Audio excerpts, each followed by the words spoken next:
Rotate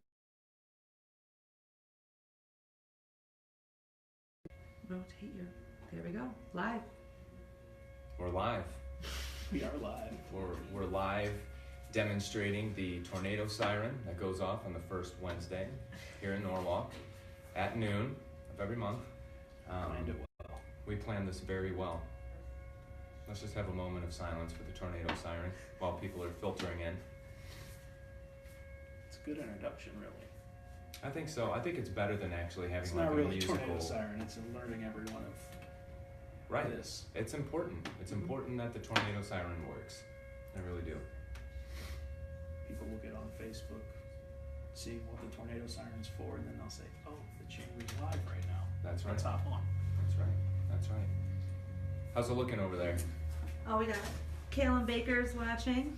Callan's there. Hey, Callan. Hey, Callan. I think we're good, right? Yeah. Oh, You wanna and get then started? Kalen commented as the Huron County Chamber of Commerce and said, "First watcher, what do I win?" Ooh, You win a lot. the You can be here last live and sip in of this person. coffee. You get the last one. Because this coffee's good to the last drop. Are we good? What's hot? I think we... You like that? That's trademark. That's 75 cents every time you say that. Oh, okay. All right, I think we can do an official introduction. Sure. Let's try it. Good afternoon, everyone. My name is Tony Schaefer. We're live from the Huron County Chamber of Commerce. Thank you for joining us. This is part of our Chamber University series where we love to continue educating you on all things business related. Today we have a very special guest, not only because you are our first guest, but because we love you. The captain himself, ladies and Feeling is gentlemen, mutual. Thank you. Trevor Root of Foghorn Designs. Thank you for being here with us today. Thanks for having me. Appreciate it. Absolutely. So today we're going to be talking a little bit about branding your business. And when we think about branding, the history of branding, we think of the McDonald's arches. We think of Walmart's smiley face. But those are major corporations. Those are huge businesses. So I'm wondering what your thoughts are on how a small business can brand itself in an impactful kind of way. Okay. You know, so I mean, Sure. what are some of your thoughts on that? All right, well, there's a few reasons to brand your business, and basically branding, when it all comes down to it, branding is the way that people perceive your business or your organization, your services or your product. So you want to be able to take control of that, and you can't control what people say about you or think, but you can control what your brand relays onto prospective customers or existing customers. So we'll focus mainly on small business. We're chambered, probably a large percent of us are small businesses. So That's right. That's right. the typical, here's your typical scenario, I suppose. Most start up about the same way. Someone looking to start a business, they research everything. They figure out what your equipment costs are going to be, what your rent costs are going to be, where you're going to be set up. They set up an LLC, they set up a checking account, boom, they think, okay, time to go. We're done. Wrong. Right. One of the most forgotten parts here is a brand or a logo. And at this point, you need to get a sign, you need to get business cards, you need to get a web design. All of those designers are going to be asking for a logo, and if you don't have one, we run into some problems, especially with trying to, the importance of the brand having a cohesive look. It happens to us all the time. We'll have a customer come in, they need a sign, they don't have a logo, they just want us to come up with something. Well, that's fine, we can do that, that's not a problem, but it's not going to match their business card, it's not going to match their website. You want that cohesive look. So it's very important, and a lot of times the small business owner, it's the last thing they think of. So they've exhausted all their funds on rent, on equipment, on Sure. What have you. So there's very limited funds available for that brand or marketing in general, really. Which could arguably be one of the most important elements Oh, of starting a business. Absolutely. Like I said, a brand is how someone perceives your company. And a brand isn't just a logo. For a small business, that's kind of the central hub of your brand. But it's supported by outside advertising, vehicle advertising, social media, websites, business collateral, uniforms. Those all have to work together. And probably more importantly for a small business, because you don't have the funds to pound the brand, the golden arches in front of everyone's face, 10 times while they're watching, sports, a game or something on TV. So you really have to have your all engines going, everything firing on going towards that same goal, and supporting the central hub of your brand, which is basically your logo for small business. So for branding, some of the important reasons to brand, helping to grow your reputation, also adding value to your business. Should you ever decide if and when you want to sell your business, if you have an established brand, it adds a lot of value to that potential buyer. And then also, it enhances credibility and trust. Okay. If you have, let's take plumber for example. Even if you have plumber A, plumber B, they have two different plumbers. They have the same experience.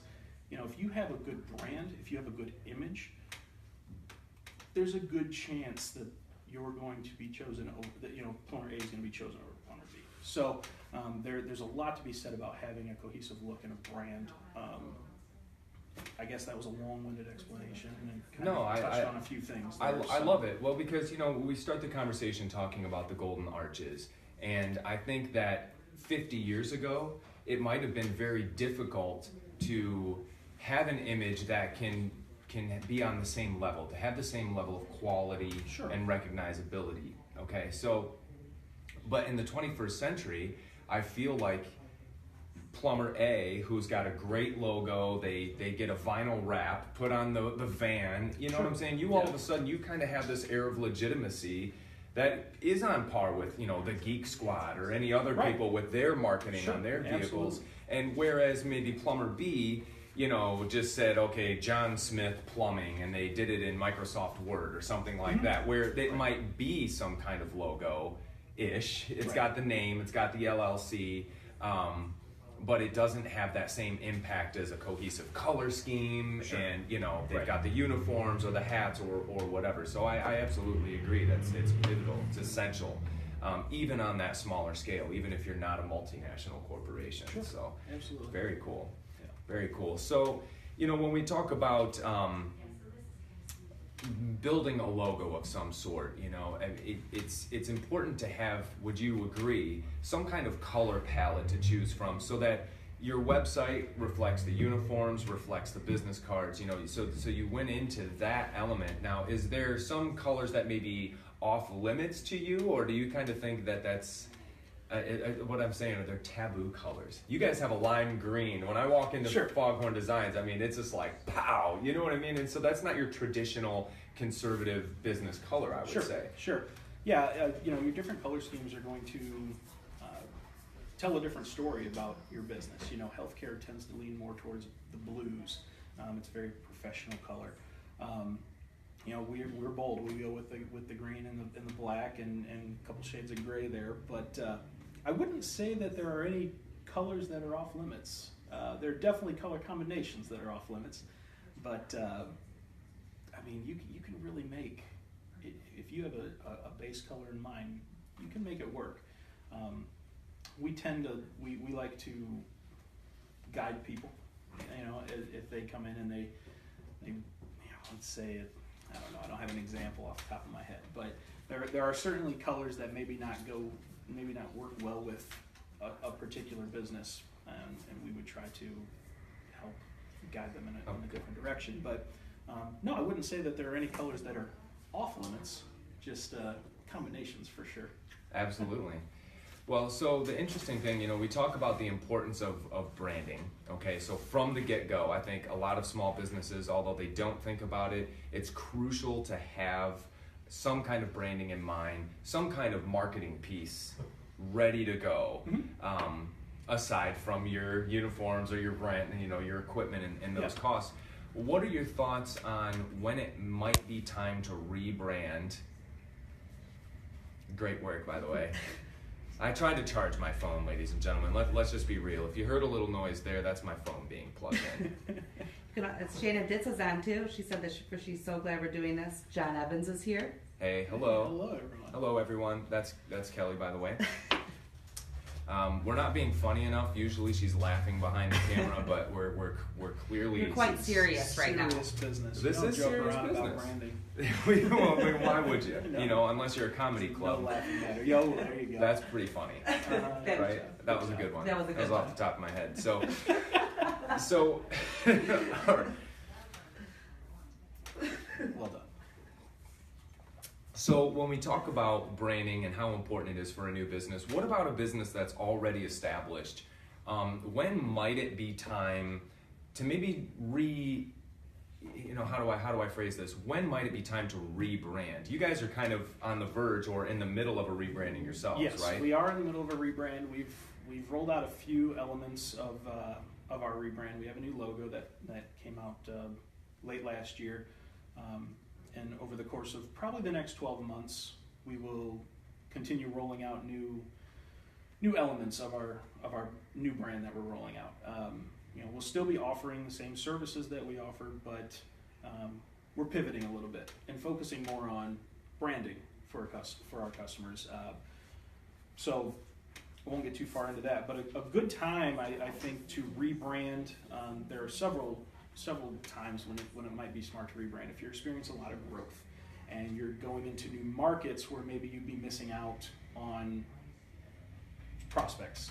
Okay. So that might be a time to look at rebranding. Maybe offering new products or services similar to what we're going through at the time. Maybe you never really had a brand to begin with. You went to your printer or your sign company, you had something designed that kind of turned into your brand, but it wasn't really thought through, well thought out. And your look isn't very cohesive throughout. Maybe you have a lot of competition that's come along and they're starting to look like you, or maybe you're starting to look like them, and you need to differentiate yourself from them. Would be a good time to look at that. Also, a change in company strategy. If your we'll call it corporate culture or whatever is changing, that might be a time to look at that. Or if it's just dated, if you have a logo that was designed 30 years ago, there are some timeless logos out there, but even major corporations are changing and updating their logos every maybe 10 to 15 years. Small business, I don't think there's a set time that's you have to every 5 to 7 years. I think that's probably an average. But really, you'll know when it's time, because either maybe business drops off a little bit, or like I said, you have some more competition, or there's a lot of reasons. But those are probably some of the major ones. Absolutely. Well, I'm not sure if everyone is aware, but the Chamber of Commerce, we've got a new logo. Oh, yes. That was done by Foghorn Designs. And it was just time, and I think some people questioned it, but our Norwalk logo for a long time was the maple leaf, right, or the Maple City, but we're the Huron County Chamber of Commerce, so I think to us it was just time to be more inclusive to the counties Sure. around us. And while I'm sure they all have maple trees, they're not known as the Maple City, so that was just kind of time to do that branding. And on that note, just a couple random questions before we wrap it up here. Sure. You provided this logo to us. We've got the purples, we've got the green hues, a little bit of blue in there, but you also gave us a grayscale logo and a black and white logo. Yes. So that they could be placed in different publications and still look good. Sure. And so I guess my question, or maybe I'm just trying to make a point here, is having a high quality logo which we would call a high res in the biz, right? That's a high res logo. So what happens when you don't have a high res logo? You know, why don't you tell the folks what that looks like when they go to have that printed somewhere? Well, you can either have it printed, or you can pay someone to redraw it, recreate that logo. That can get expensive, especially if you paid someone to design it in the first place. You're essentially paying for it twice. Right.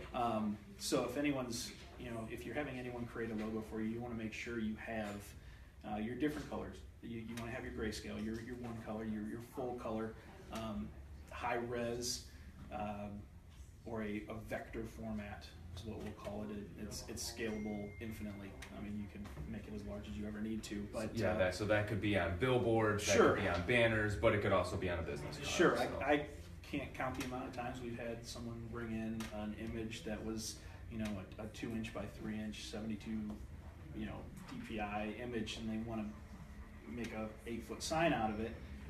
And what happens when you do that? Yeah. Let them know what happens when you do that. Well, it doesn't look good. It will be very pixelated,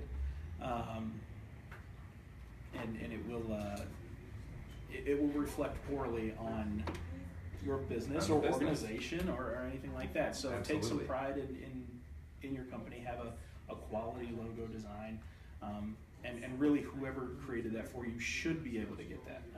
Very rarely do we come across one where the customer's not able to go back to that person and grab that, but it happens, and it can get expensive having a redraw, and sometimes it's harder to, and it takes more time to redraw something than it does to come up with the initial concept. So absolutely, I can see that. You really want it to look the same, and if you're working on an image that is just not clear, you might have to do it a few times before it really looks the way it was supposed to. So make sure you're getting quality images from wherever you're getting your designs made. And so, we threw out a few technical terms there. We tend to be a little nerdy on this side of the table. So just so for some of the viewers who may not know, 72 DPI, okay, what that means is that's generally a smaller compression rate. We're still using big words. Sure. That's for the internet. Yes. So that when the internet loads your image onto your website or Facebook or whatever, it can load it quickly but still have it be quality. Now for print, it's usually what, 300? 300 at least. I really prefer 600. Wow. But 300 is great usually.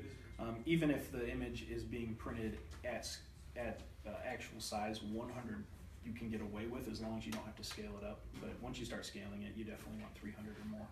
So for some of the viewers who may not know, if you do not have high quality images available, what's going to happen is someone's going to go to a Google image search or your Facebook page, and they're going to pull that lower resolution picture off of your page, and then if they go to put that in, say, the newspaper or a magazine, you're going to end up with a lower quality image. Yep. So again, I think the importance of having a brand done by a company such as Foghorn, you're going to get high quality images that are going to be able to be placed in all the necessary places, whether that's on the internet or in print publications. Sure. Absolutely. So, awesome. Well, what do you think? Should you have any other points you'd like to make, or should we open it up for maybe a short Q&A with anyone who's watching? I think we've hit on some good points. I think if there are any questions, be happy to try to get some answered if I have the answer. If not, we can get it for you. We can always Google it under the table I'll here. Google it real quick, yeah. So if any of you have any questions who are still tuned in, just fire away, and we'll do our best. If not, if you don't think of a question now, just feel free to comment it anyway, and this video will be posted to the page, so we can actually go back in and answer them if we can't answer them now. If you don't have any questions ready, we will wait. This coffee sure is generating some energy for me. The Huron County Chamber of Commerce would like to know, how long does a rebranding usually take effect? It's a great question. Thanks for that. Wait, we asked that just I guess now? we asked. You guys asked right that. Here. Well, you're here. I don't know. Generally, a full rebrand could take upwards of 12 months, maybe 18.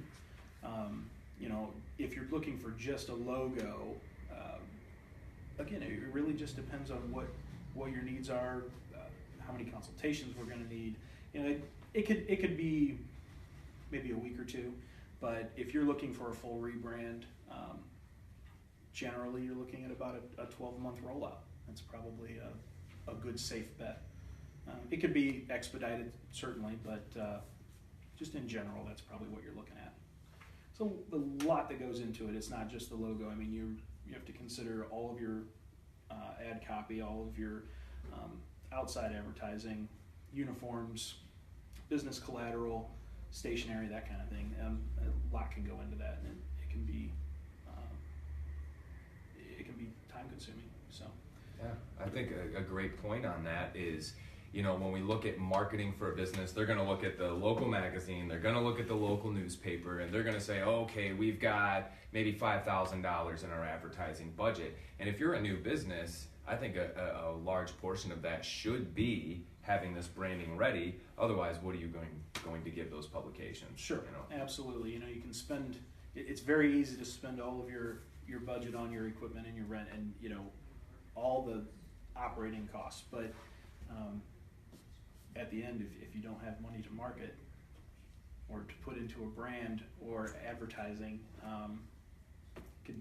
then you might as well put on the banana suit and stand on the side of the highway. That Spin is your some best signs bet. around, Which always looks like fun to me, but yeah, I'd like it for a minute or two. We have another question as well from Jen Hug. She wants to know, can you rebrand in any budget? In any budget? Look, man, I've got $5 on me. What can you do for me? There's a site called Fiverr. You can go on for $5. I'm not going to say any budget, but I will say that is we can tailor a rebrand can be tailored to reasonable budgets. Yes, we'll put it that way, I suppose. Yeah, I think it could probably scale anywhere from maybe their logo's just going on some business cards or something. So maybe a few $100 or anywhere upwards of. And I'm sure the sky's the limit. The sky's really the limit. It really just depends on what you want to do. Yeah. Thanks, Jen. Appreciate it. Any other questions? Well, Shannon did made a comment that you guys are sideways. We're sideways? We're sideways. It didn't matter? orient? It's so, fine though. So we need to be like this? Yep, Yeah. Yep. We're really sorry about this. So humble beginnings, that's what we're saying. Figure it out. So I think that's good. I think that's a good conclusion for today. Again, if you guys have any other questions, if you're watching this video after the live broadcast is over, feel free to post any questions in there, and we'll do our best to get you some answers. So once again, thank you for coming in, Trevor. Give you the old handshake there. So once again, my name's Tony Schaefer from the Huron County Chamber of Commerce. As part of our Chamber University series, we're going to be doing these interviews. If you know anyone in the local business community that might have some valuable information, please send them our way. And make sure this Friday at 10 a.m. you tune in. Kelly Lippis, the director, and we will be sitting down talking about all things chamber related. We get a lot of emails throughout the week. And instead of sending out 1 million emails to all of you, we'd like to give you a rundown of all the things that are about to happen, some local events, business news, and so on. So 10 a.m. this Friday, and if we don't stink at it, we might do it regularly. So thanks again for tuning in, and we'll see you around the bend.